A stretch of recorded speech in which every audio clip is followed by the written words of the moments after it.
Everyone has heard the phrase, love your neighbor. It's on posters, it's in songs. Politicians use it in speeches. It sounds so simple, so nice. Just be a good person. Be kind, don't cause trouble, get along with the people next door, maybe bring them a casserole when they move in. But is that it? Is that the true meaning of it? When you really stop and look at where this command comes from, you find something much bigger. Something harder, something more demanding than just being polite. It's a command that, if taken seriously, changes everything. It's not about a feeling. It's not about being nice. It's about a radical, active, and sometimes costly decision to seek the good of other people. To get it, we have to go back to the beginning. The phrase didn't just appear out of thin air. It's an ancient command, first written down in the Old Testament book of Leviticus. This is a book full of laws for the people of Israel, rules about worship, food, and daily life. And right in the middle of all these rules, in chapter 19, we find it. You shall not take vengeance or bear a grudge against the sons of your own people, but you shall love your neighbor as yourself. I am the Lord. Let's break that down. The first part gives us some context. Don't take vengeance. Don't hold a grudge. This tells us right away that love here isn't about warm feelings. You don't hold a grudge against someone you like. You hold a grudge against someone who has wronged you. This command is for situations where there is friction, where there is hurt. It's about how you treat people in your community, especially when it's difficult. And who was the neighbor? The verse says the sons of your own people. At the time, this mostly meant a fellow Israelite. And someone inside your community, your tribe. The law was about maintaining justice and peace within the nation. You are all in this together, it says. So treat each other fairly. The other laws in that same chapter talk about leaving the edges of your fields for the poor to harvest. Paying your workers on time. Not stealing, not lying, being impartial in court. In this context, loving your neighbor meant ensuring they had justice. It meant not exploiting them. It meant you looked out for their basic well-being as a member of the same community. It was a very practical, action-based love. It was about community solidarity. Then comes the second part. As yourself. This little phrase is powerful. It's not a call for high self-esteem. It's a baseline, a measuring stick. Think about how you treat yourself. You feed yourself when you are hungry. You find shelter when it is cold. You protect yourself from harm. You seek your own basic interests and survival without even thinking about it. The command says to apply that same fundamental level of concern and action to your neighbor. See to their well-being with the same practical urgency you apply to your own. And it ends with a final, weighty declaration, I am the Lord. This isn't a friendly suggestion.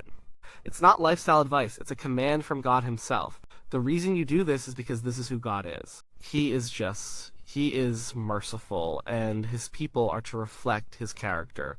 Loving your neighbor was a core part of what it meant to be in a covenant relationship with God. For centuries, this was the understanding. It was a command about how to live justly within your own community. But then Jesus came, and he took this simple command and turned it inside out. He expanded it until it broke every boundary people had built around it. The most famous story about this is the one we call the parable of the Good Samaritan. It's found in the Gospel of Luke. It starts with a question from an expert in religious law.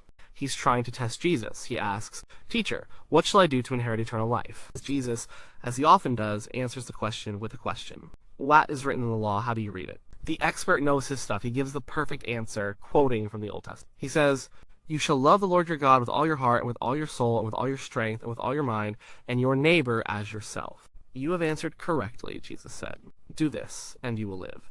But the man wasn't satisfied.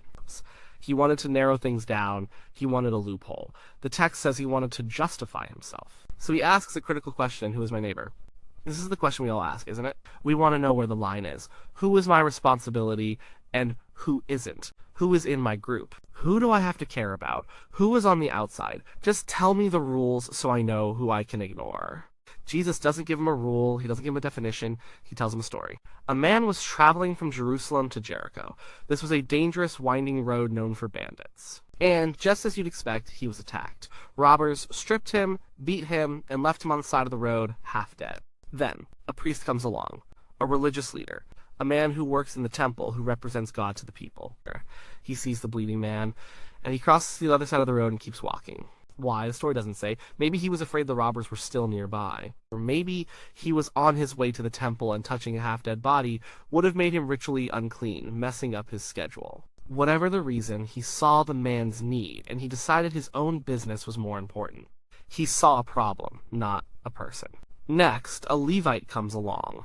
He was also a religious figure, an assistant at the temple.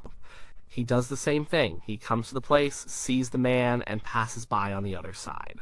The two people you would expect to help, the official representatives of a God of justice and mercy, they both walk away. They knew the law. They knew the command to love their neighbor. But they had a reason, an excuse, to keep it from applying right here, right now. Then comes the third person, a Samaritan. To understand how shocking this is, you have to know who Samaritans were. And Jews and Samaritans hated each other. It was a deep, historical, religious, and racial animosity. They had different versions of the scriptures, they worshipped in different places. They were seen as half-breeds, as heretics. A good Jew would have nothing to do with a Samaritan. They were the enemy. They were the ultimate outsider. The Samaritan comes down the road. He sees the man. The beaten, naked man was almost certainly a Jew. The Samaritan saw his enemy broken and dying. And what does he do? The story says he had compassion. This is the first turning point. Compassion isn't just a feeling of pity. It's a gut-wrenching empathy.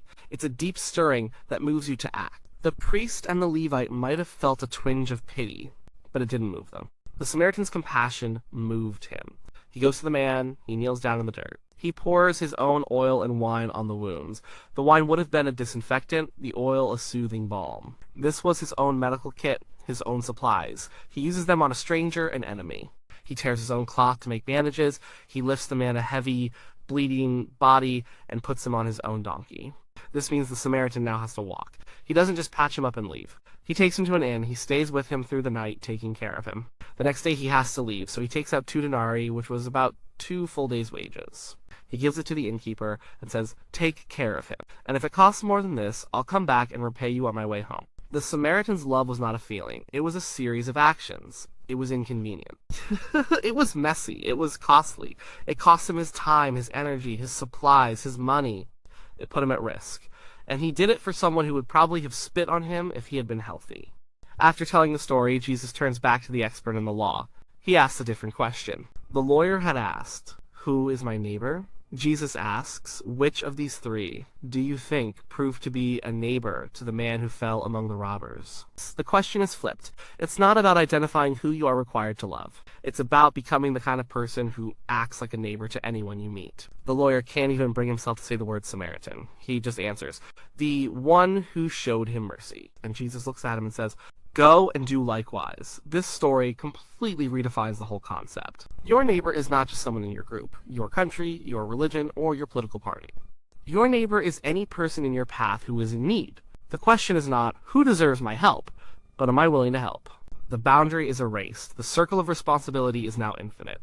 It includes the stranger, the foreigner, the outcast, and even the enemy.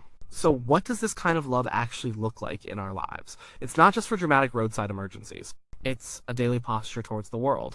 First, it means seeing people. The priest and the Levite saw a problem to be avoided. The Samaritan saw a human being in need.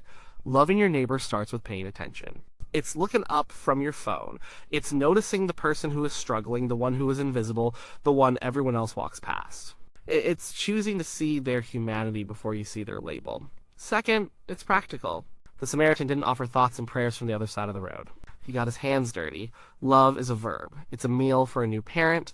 It's a ride for someone whose car broke down. It's listening to a friend who is grieving, even when you don't know what to say. It's giving money, not just leftover change, but giving until it feels like a sacrifice.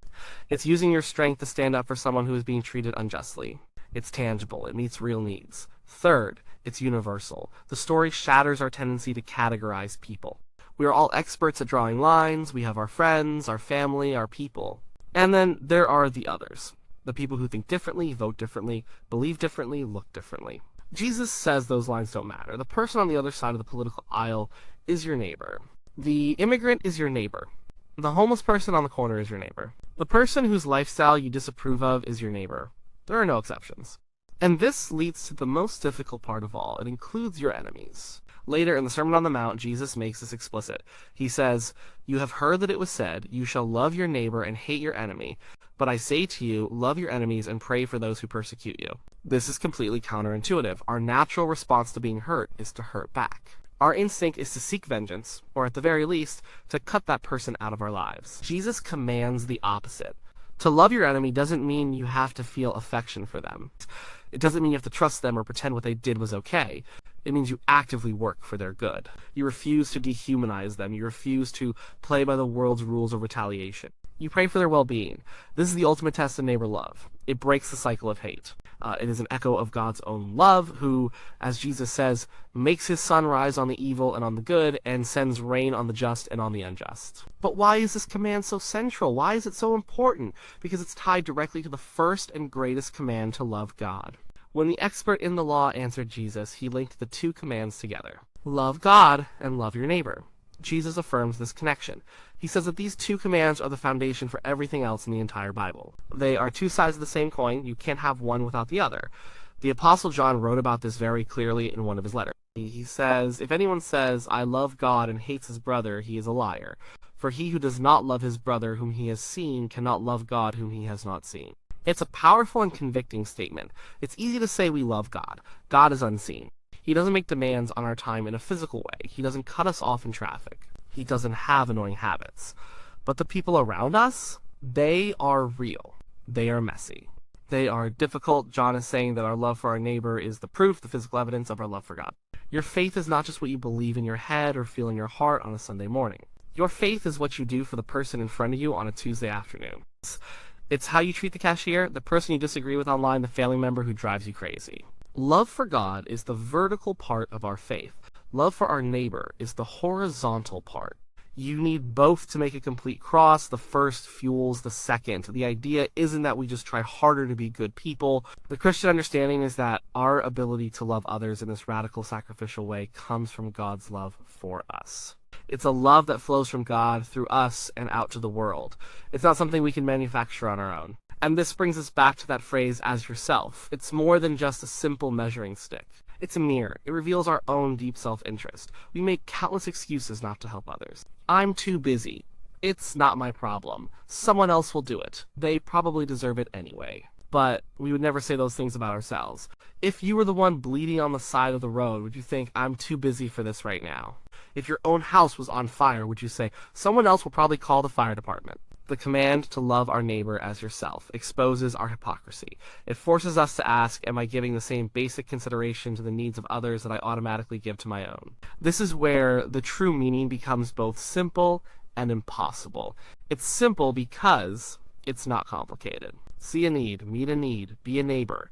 It's impossible because we fail at it all the time. We are selfish. We are biased. We get tired. We get scared. We walk by on the other side of the road more often than we'd like to admit. And maybe that's part of the point. The command is not a tool to make us feel proud of how good we are. It's a tool to make us humble. It shows us the standard, and it shows us how far short we fall. It reveals our deep need for forgiveness and grace. It reminds us that we are all, at some point in our lives, the person beaten and left on the side of the road, in desperate need of a mercy we didn't earn and a rescue we couldn't achieve on our own. So, the true meaning of love your neighbor is not about being nice. It's not a sentimental feeling. It is a rugged, courageous, and practical commitment. It's about choosing to see the humanity in every person you meet, especially those who are different, those who are in need, and even those who have hurt you. It's about actively and sacrificially seeking their good. It's the primary way we make our love for God visible on earth. It's a lifelong challenge. The question Jesus left the lawyer with is the same question he leaves for us. It's not, can you perfectly define who your neighbor is? It is much more personal, much more direct. It's the question we have to answer every day. In 100 different small and large situations, will you be a neighbor?